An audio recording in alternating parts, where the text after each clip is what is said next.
Last week, we saw Goku Day on May 9th, the official holiday for the Dragon Ball franchise. As such, I started working on some more Dragon Ball coverage outside of the Xenoverse 2 DLC that released on the 11th. Today, we're going to look at the newest RPG of the franchise that is teasing even more DLC for OG Dragon Ball.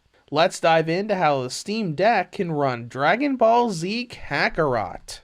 To summarize, this is an action RPG covering the entire Dragon Ball Z story, from the Saiyan Saga through the Buu Saga, plus Battle of Gods, Res F, the Future Trunks arc, and the Bardock special via DLC. Anyways, let's dive into how this game runs.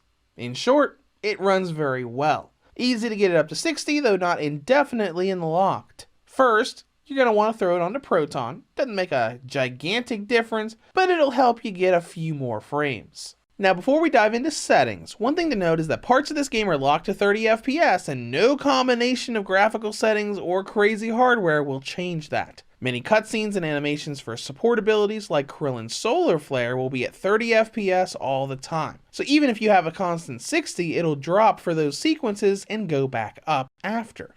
But moving on, there are two combinations of settings you can use that'll get great results, all depending on how close you want that frame rate to 60. First, we're going to be looking at with anti-aliasing on at FXAA, shadows on medium, and VSync on. You'll get some pretty good results for the most part. It'll stay in the 50s to 60s for most of the game. Running around the world will get some small drops, but you won't get anything substantial unless you crank shadows up to higher max. And even then, you'll get drops into the 40s while running around the world. That's still not that bad. But the big stress test are battles.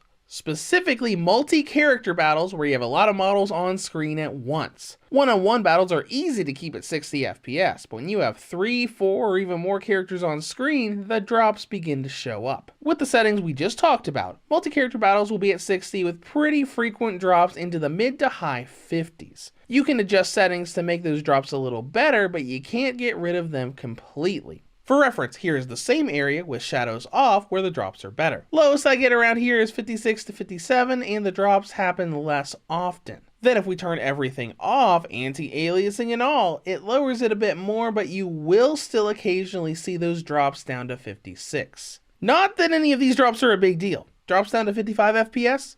If you didn't have an FPS counter on, you wouldn't even know it dropped in the first place.